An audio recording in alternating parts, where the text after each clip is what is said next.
Welcome back into the Arrowhead Pride Rapid Reaction Show. I'm Steven Serda, joined as always by my guy, Rocky Magana.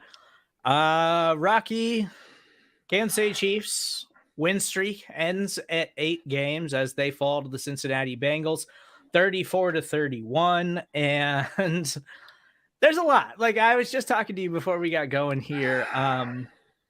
Normally I've got a lot of preparation and notes and banners and like things to talk about after the game. And like, I feel like I just kind of kicked all that stuff to the curb in the second half and really fourth quarter of this football game because of how frustrated I was about the entire game. And I'm not the guy that sits here and says, well, we would have won if it wasn't for this terrible penalty, if it wasn't for this call. Like, I try to avoid that because I think that's just part of the football game.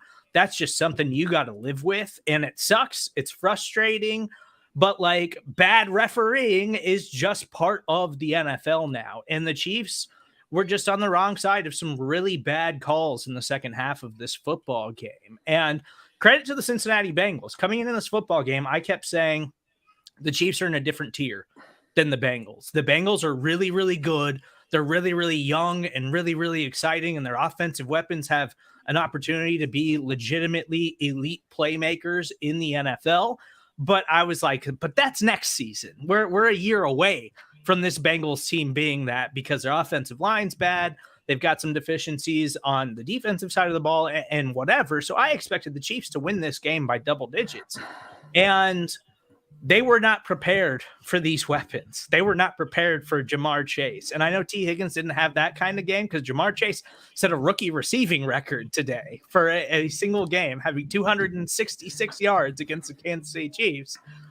But I think we have to start with the frustration around the penalties. And there was some really, really questionable calls in this football game that wound up having drastic implications, that wound up costing the Chiefs the football game in a lot of ways. And again, I hate talking about that. I hate being that guy. Like, we just saw, Jamar Chase is going to be a special NFL player. And I hate that this game came down to that. That's what I'm frustrated about, is that these NFL officials are so bad at their jobs. And I almost just cussed. I almost just said the F word because I'm so frustrated. But like, I'm so frustrated because this was a fantastic football game between, in my opinion, the Kansas City Chiefs, who are the elite class of the AFC, and the Cincinnati Bengals, who I think are coming because Joe Burrow is fantastic, because those offensive weapons are exceptional. I think the Bengals are on the rise, and I think they're coming. I still think they're a season away from being a truly elite team in the AFC. But when it comes down to this, like, and the Chiefs defense tried. They did, and I think, and we can get into Spags and stuff, I think he struggled today, but like, they made some plays down the stretch where the penalties were just total crap. Like they were total bullshit, Rocky. Like, they were just bad calls. So I give you the floor. Please get out your frustrations. I'm frustrated right now. I need to take a second to like collect myself. Freaking A, Steven. Freaking A. Yes, these refs were horrible in this game. There was almost every single play went against the Chiefs, but the refs aren't the reason why we lost this game. Jamar Chase went off for over 266 yards receiving. He roasted our defense time and time again. Spags left him in single coverage with Sorensen at one point. Spags refused to double team him. I mean, you're getting smoked by this guy. This guy's a complete smoke show out there on every single play they throw to him, and you're leaving him in single coverage, and you're blitzing Burrow. You don't blitz Burrow. Burrow is great against the blitz, but yet you blitz against Burrow every single down. And why? Because this is a good defense that's dependent on the blitz. And if you don't blitz, you have a problem getting home. And if your cornerbacks are good, but if you leave them in coverage for longer than a couple seconds, they get grabby. Why? Because you coached them to be grabby. And that's one of their strengths, but not against elite athletic talent. This team got outclassed by Jamar Chase and Joe Burrow today. And there's hang this one on Spags. And I'm not throwing the baby out the bathwater because the defense has been awesome over the last 9 weeks, but today wasn't it. Your game plan played into their strengths today, and it's unacceptable. I was messaging you during the football game, and the Chiefs have been kind of playing with fire all season long, especially over this 8-game win streak, with Spags kind of working Daniel Sorensen into the rotation a little bit more and putting him in coverage. And listen, I think that Dan Sorensen situationally can make plays for this defense. We've seen this over this 8-game win streak, but Dan is essentially a linebacker. Like, he is a guy that you need just around the line of scrimmage, and he's got to be like your third guy who's coming in to break up a pass or something like that. He has no business being your help guy, being your last level of the defense against elite level wide receivers. And we saw today that, and if you had any doubts coming into this football game, the way the Kansas City Chiefs defense is played, Jamar Chase is a superstar. Jamar Chase is an exceptional wide receiver, and the Chiefs just did not have an answer for him today. And I don't really understand it, because we've seen Spags make adjustments. We've seen him do that throughout the course of the season, and they just didn't. Like, time and time again, it was Charvarius Ward one-on-one with Jamar Chase. We saw it over and over and over and over again, and Jamar Chase just kept beating Charvarius Ward. Now, Charvarius Ward has given you more than you ever could have expected from a player like Charvarius Ward. He has been an exceptional player for the Kansas City Chiefs. But at some point, when he's like, man, I am on him. Like, I'm on him. I am playing coverage. I don't know what else to do. Like, I am right in this dude's hip pocket, and he still keeps going up and making catches. Then it's on Spags to say, okay, we got to get him help. And that help can't be Daniel Sorensen. Like, that help cannot be Daniel Sorensen. That help has to be Tyrann Mathieu. That help has to be Juan Thornhill. Like, I just don't understand why there was such a lack of adjustment in this game when Jamar Chase had a 72-yard touchdown and a 69-yard touchdown, finished the game with, again, a rookie receiving record for a single game in NFL history, 266 yards and 3 touchdowns. It's just, I was messaging you during the game, and I still don't think that, like, this game says, like, oh, okay, the Chiefs are who we thought they were early in the season. Like, no, I still think there's some common ground here where the Chiefs are better than what they showed today. They're not as bad as they were early in the season, and you're just not often going to see wide receivers that are this good. Jamar Chase and T. Higgins are exceptional players. Tyler Boyd is a really, really good player. Joe Burrow is an ascending superstar quarterback in the NFL. And so I don't think this game defensively, like, told me that much about the Kansas City Chiefs overall, other than we hadn't seen them in a while, Rocky, get in a situation where, like, oh, it's just not working. Like, Spags' system just isn't working today, because they were putting pressure on Burrow, and they sacked. I don't have the sack totals in front of me. Again, I'm so frustrated by the way this game played out. I feel like I'm not nearly as prepared as I normally am. But they sacked Joe Burrow at least 3 or 4 times off the top of my head, right? And they were getting pressure with the front without blitzing, but Spags kept blitzing Burrow for some reason, and they were getting those huge chunk plays down the field when they were choosing to blitz Joe Burrow. And we've seen Spags dial those things up over the last several weeks, but today it wasn't working, and he refused to adjust. He just said, we're going to keep doing it. We're going to get to him. And they just weren't. And they sacked him, but they weren't able to create plays in the secondary the way that they normally do. And it cost the Chiefs this football game, and possibly cost them the first round bye. You know, the Miami Dolphins, of course, the fraudulent Dolphins that we know they are, got dominated by the Tennessee Titans today. All of a sudden, we're heading into week 18. Chiefs absolutely have to win against the Denver Broncos. The Tennessee Titans get the Houston Texans next week. And so I'm assuming the first round bye is off the table now, Rocky. Like, the Chiefs just, this game and their refusal to adjust against these elite offensive weapons means that they just cost themselves a first round bye. Yeah, they did. I mean, good luck, putting all your faith in the Texans to stop the Titans and AJ Brown next week. The thing about Joe Burrow is there were so many analysts around the country this week that were saying this guy has great pocket presence and he slides and avoids pressure so well and then gets the ball out. And he's really good against the blitz. And the Chiefs, they sacked him right off the bat a few times. How many times did they not get home against him? How many times did it look like they had the sack? And what'd he do? He'd sidestep. He'd roll out right. He'd do something with his legs. And guess what? And then he throws the ball downfield. And by that point, you got Charvarius Ward one-on-one with Jamar Chase trying to cover him. Charvarius Ward is very good at what he is. But what he is not is a number one cornerback in the NFL. And you have him against a true number one wide receiver, and it just did not work out today.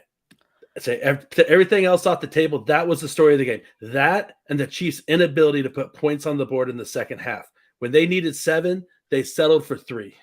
So, and, I'm going to go back and look at this game and try to really dissect it when I have some time later on. But in the first half, Kansas City, I felt like they're attacking, like they're trying to put up 50 points today. They're pushing the ball down the field, and Andy Reid and Patrick Mahomes, I felt like we're in playoff mode. Like, we got to have this football game. We're not leaving here without a win today because we're trying to get that first round bye. And then that stuff kind of totally evaporated in the second half. They started doing what they've done at times this season, where it seemed like they started playing it a little bit safer and not pushing the football down the field and kind of playing more sideline to sideline, which we've seen the Chiefs have success with that, but they just didn't put it together in the second half of this football game. And the Bengals defense isn't a defense that should hold you to 3 points in the second half of a game when you put up 28 and you had 4 consecutive touchdown drives in the first half. Like, that's just not this unit. That's not this team. And so it all kind of came to a head in the second half of this football game, where I think it's perfectly reasonable to put the blame of the game on Andy Reid and on Spags. It's a frustrating game. It's a really, really frustrating game because I do think the Chiefs are still better than the Cincinnati Bengals. I think the Chiefs should still be considered the best team in the AFC coming out of this football game. They just, all of those things that hadn't been hurting them over that 8-game win streak finally all caught up to them today. And then it was, okay, we'll see how they adjust to this. And it didn't seem like they really made any mid-game adjustments. And they didn't have an answer for Jamar Chase. They didn't have an answer on a 3rd and 27 when the Bengals take a shot down the field. Like, that's just insane. That cannot happen in the NFL. You cannot allow plays like that to happen. And part of my frustration is with the referees, because I think there was some really, really bogus calls, especially on that drive where it looked like the Chiefs were going to stop the Bengals, and maybe it could be a turning point in the game for that defense. And then the Chiefs get the ball back and maybe they go down and score.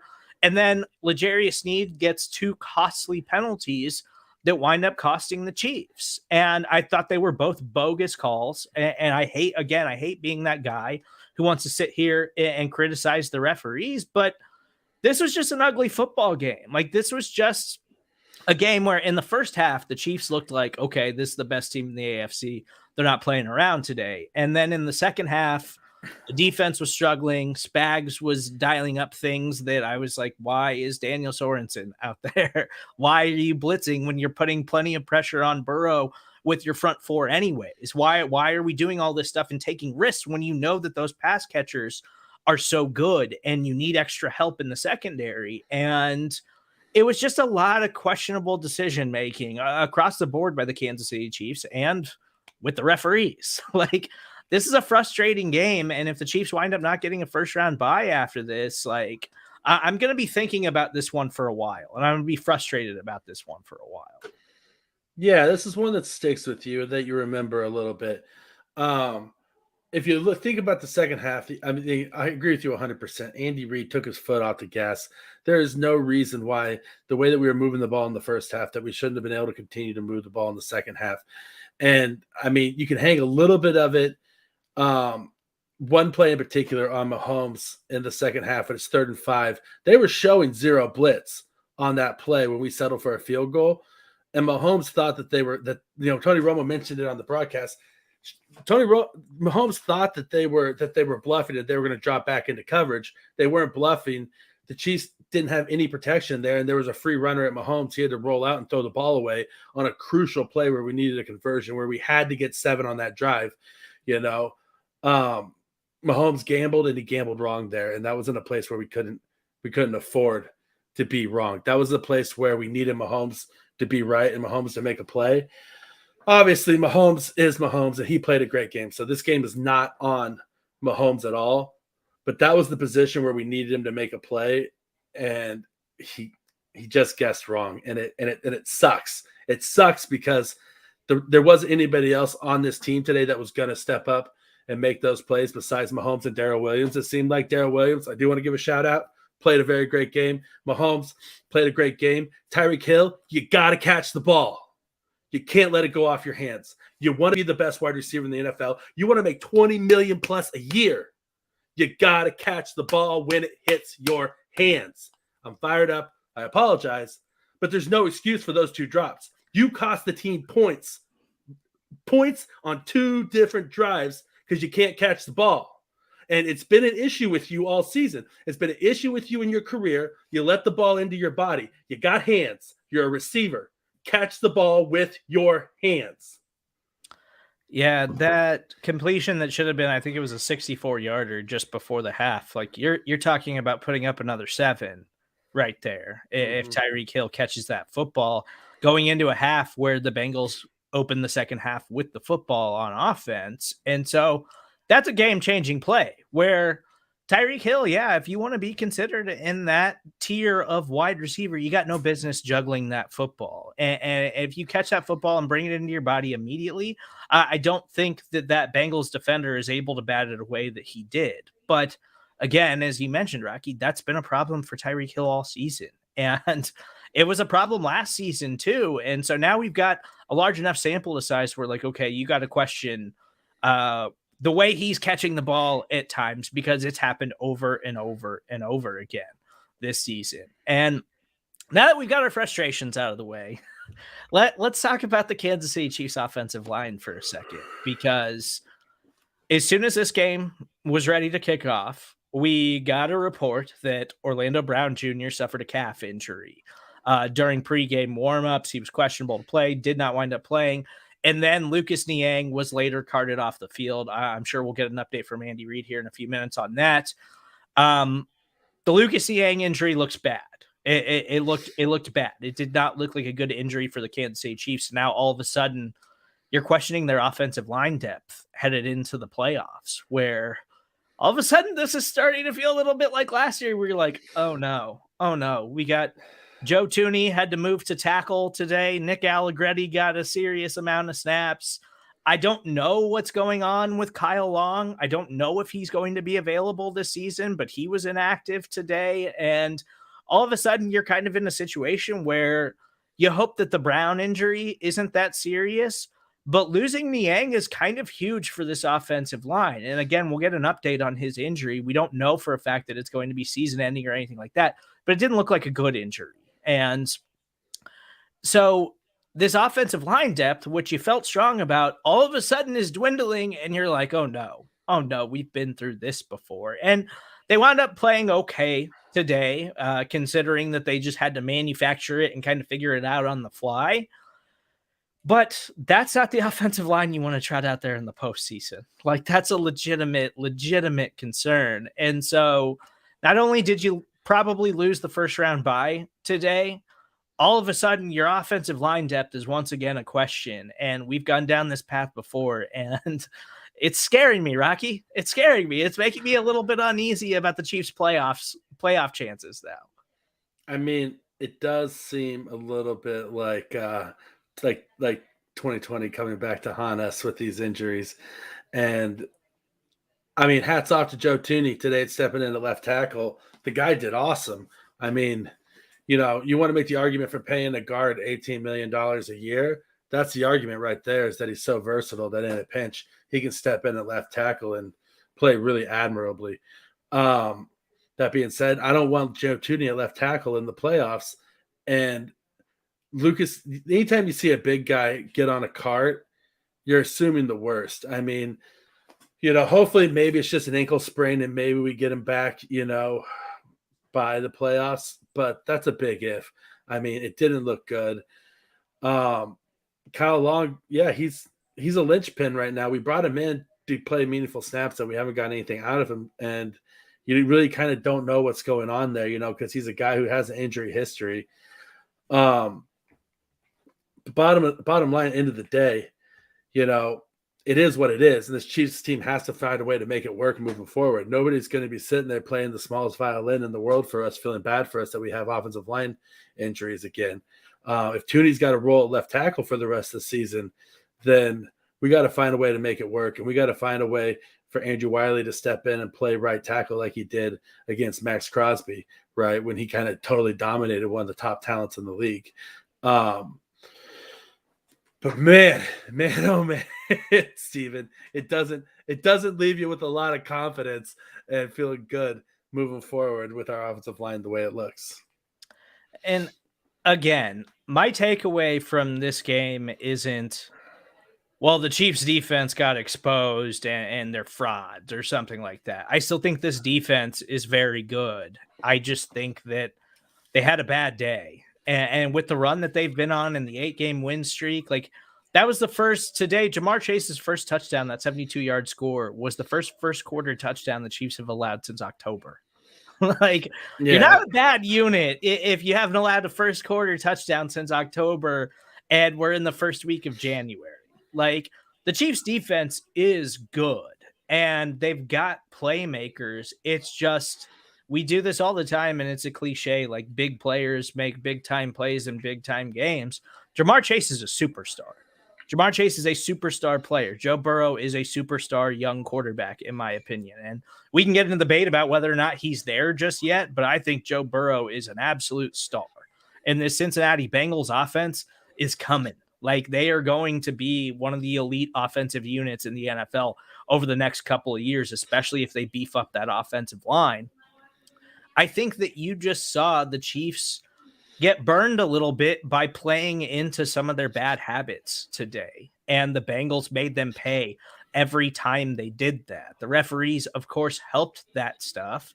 And the referees were the most frustrating part of the game for me because, let's take a look at that 4th and goal play at the end of the game where the Chiefs had time on the clock.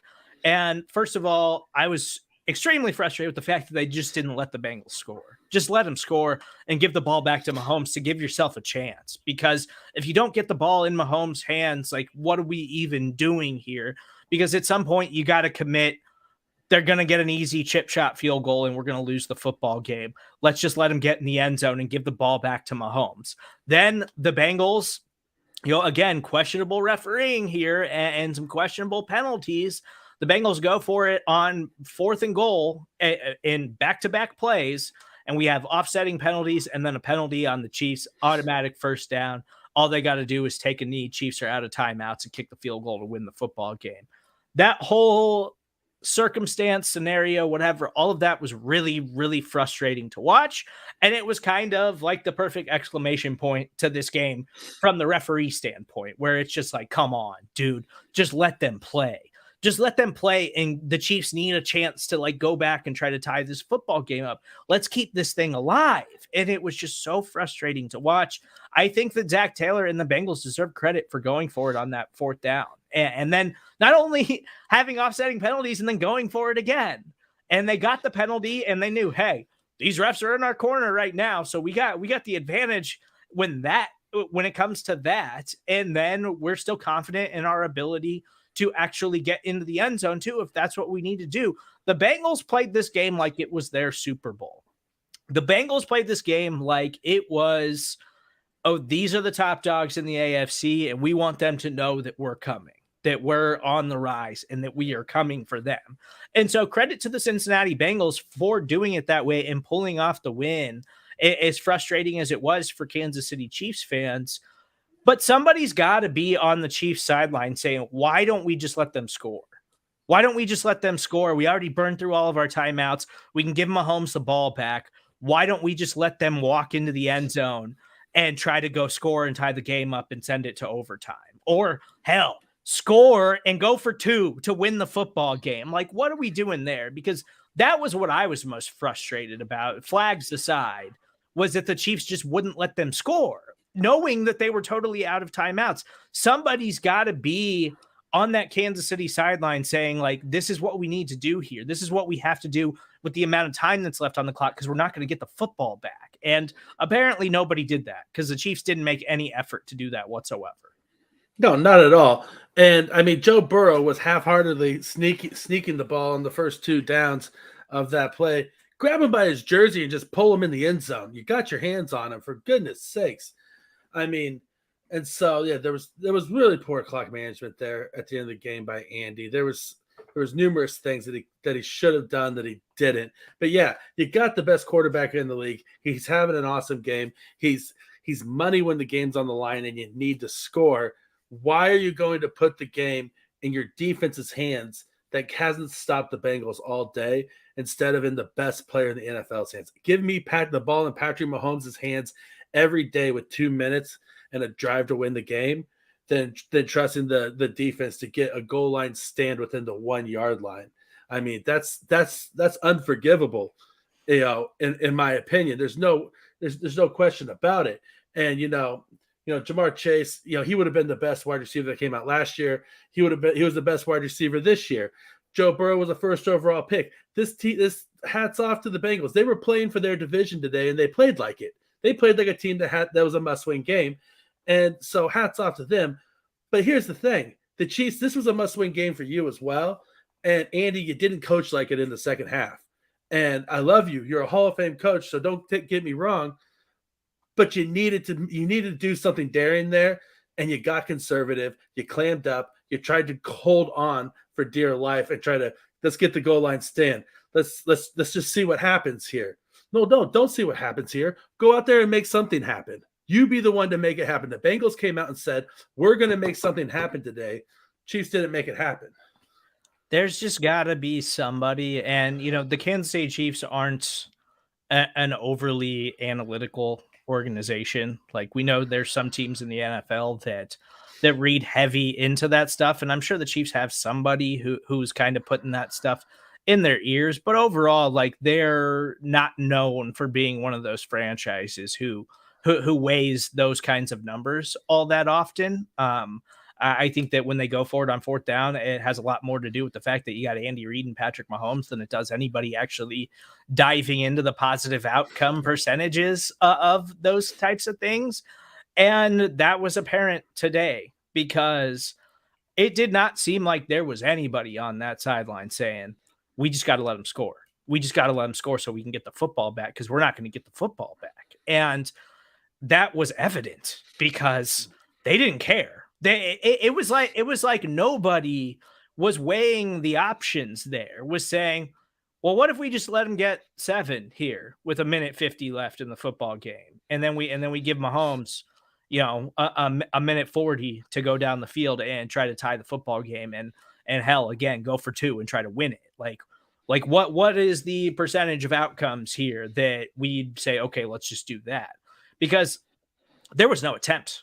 There was every moment. Once they got inside the red zone, I was like, oh no, they're not going to do it. They're not interested in doing it. They're trying to get a goal line stand with no timeouts left, and the Bengals probably going to run the clock out and just kick the field goal and win it. And Cincinnati even gave them a couple extra opportunities going forward on 4th and goal. But the Chiefs just said, no, we're going to live and die by this approach, and we're going to try to stop them on 4th and goal inside the 5 yard line with no timeouts left. And there's just got to be somebody who's saying, like, I mean, the percentage of us winning this game is dropping every second that we let tick off the clock. So why wouldn't we just let them score? That way we still give ourselves some time. Like, it just seems so simple to me. And there was nobody emphasizing that for the Kansas City Chiefs. No, there wasn't. And the worst part about this whole thing is they got the goal line stand. They got it, and then they were holding in the secondary. They was holding in the secondary. Like, and so then they replayed the down, and then they get the goal line stand again, and then Snead's holding in this. I mean, like the thing is, you played the game wrong, and then you still had a chance, and then you played it wrong again, and then you still had it. Like, there's just I don't even know what else to say, Steven. Yeah. You just didn't want to give yourself a chance at the end. Well, I can't help you if you're not helping yourself. Some of our commenters right now, our guy Rob, we're not giving away a free score. Okay, well, you cost yourselves the football game then. I mean, there's no other way to put it. That's the simplest way to put it. You not allowing the Bengals to just get an easy touchdown right there so you could put that ball back in the hands of Patrick Mahomes cost you the game because you did not have any timeouts and you allowed the Bengals to just run the clock all the way down and kick a game-winning field goal. So not giving up a free score, you're saying it's a moral win for our defense after giving up a rookie receiving record in a single game, 266 yards to Jamar Chase. Yeah, but we got that moral victory at the end of the game by not letting them get in the end zone. Well, you still lost the game and you lost the number 1 overall seed in the AFC because of that approach. That doesn't really make any sense to me. Wouldn't you rather have a first round bye in the playoffs when only one team gets that now in each conference? That makes more sense to me. Like, this was a frustrating game after, a very frustrating early season for the Kansas City Chiefs. And then they put together this incredible run to sit atop the AFC once again, only to get into another big game circumstance where, Rocky, we're talking about these big games and these big performances by the Kansas City Chiefs. They've really only won one of these games this year against the Los Angeles Chargers. Well, and here's the thing. Yeah, and here's the thing is this is the first truly good, healthy offense that they've faced, and they've lucked out, with some teams having some problems along the way, but this is the first real buzzsaw offense that this defense has run into. And I'm not throwing the baby out with the bathwater here by any means, but I mean, beyond just the first round bye and the number 1 seed, we needed this game so we could rest our players next week so that we weren't playing for anything next week. Obviously we, with the Dolphins losing today, it still would have been, it still would have been up in the air, I guess. But I mean, we needed a chance to get healthy. We need the time off for this offensive line, especially. And then some of these players who've had COVID, like Nick Bolton, I don't know if he was a step slower today because he's coming off of COVID. I don't know if Tyreek Hill was struggling because he came off of COVID. Kelsey, there's a lot of players that are just now coming off of COVID. And we've seen that the game following somebody coming back from COVID, there's lingering effects. It knocks you on your tail, man. Like it exhausts you, and it takes time to get your wind back, And so having a week off would have been crucial to this team. Yeah. And I mean, Chris Jones talked about that this week, that he was seriously affected by it. And it took him some time to really get his breath back and get his endurance back. And Tyreek Hill, in a blowout win over the Pittsburgh Steelers last week, was limited snaps. And part of that had to do with the blowout win. But even after the game, they said, we were trying to take it easy on Tyreek Hill because he was coming back from COVID and he was just exhausted on the field. He didn't have the same kind of endurance that he normally does. So yes, all of that stuff is important. And again, headed into the playoffs, I still believe the Kansas City Chiefs are the best team in the AFC because now we're talking about a Tennessee Titans team that may get Derrick Henry back in the playoffs. We'll see on that. But a Titans team that is just not anything to fear offensively headed into the postseason. Their defense is also super questionable, and they've been helped by a super easy schedule. They're about to get that first round bye the Chiefs desperately needed, especially with these offensive line injuries, especially with the guys coming back from COVID and trying to get their endurance back up.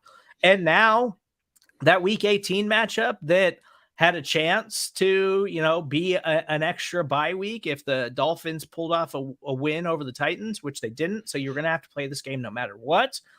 But you could have taken it a little bit lighter than you're going to be able to take it now, because now you absolutely have to win that game to have any chance at getting a first round bye. And you have to root for the Houston Texans to pull off a big upset over the Tennessee Titans next week. So you put yourself in this situation. It's not ideal.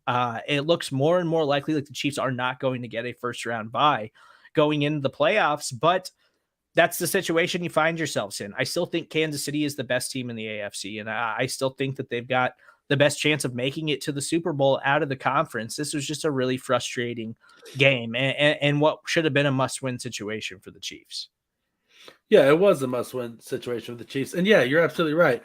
I still think that this is one of the most complete teams that the Chiefs have had in the Patrick Mahomes era. I still think that this team is still a team you don't want to face in the playoffs, with the game on the line. I still think that the Chiefs have a good shot of going to the playoffs. I mean, because let's face it, I don't have any faith in the Titans to be in the AFC Championship game bye week or not, which means that the AFC Championship could still go through Kansas City. You just don't have the bye week anymore. That being said, I mean, you just lost a free playoff win. So there's that.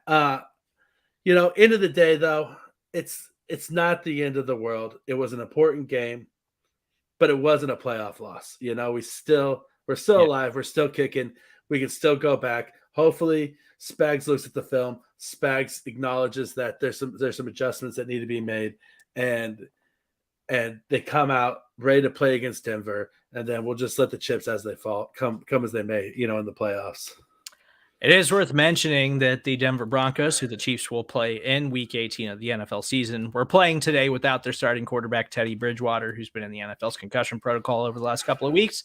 Now quarterback Drew Lock has left the game today with a right shoulder injury. So quarterback Brett Ripien, as of this moment, is the starting quarterback for the Denver Broncos. So, a win there, I suppose, for the Kansas City Chiefs headed into Week 18. We'll kind of see how that stuff unfolds as the week goes on. But, huge loss for the Chiefs, and it may have cost them the first overall seed in the AFC. But thank you guys for listening. This was a frustrating loss, I think, for all of us, but all we can do is move on. Hope that the Chiefs pull off a Week 18 victory over those Broncos and still have a chance at the 1 seed in the AFC.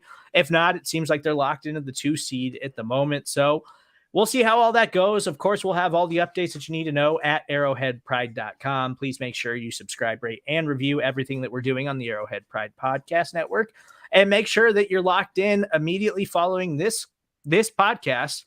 We will have all the post-game press conferences. So if you want to hear from Andy Reid, Patrick Mahomes, any other players that they put at the podium after the loss to the Cincinnati Bengals, you can hear that immediately following this. And make sure you're locked into the Arrowhead Pride Podcast Network, as it's Out of Structure with Ron Kopp and Matt Sagner. Will drop tomorrow afternoon. They'll break down the entire game, and they'll answer your questions in the Chiefs mailbag. So please follow Rocky on Twitter at Rocky Magana. I'm Steven Serda. That's where you can find me. We'll talk to you guys soon.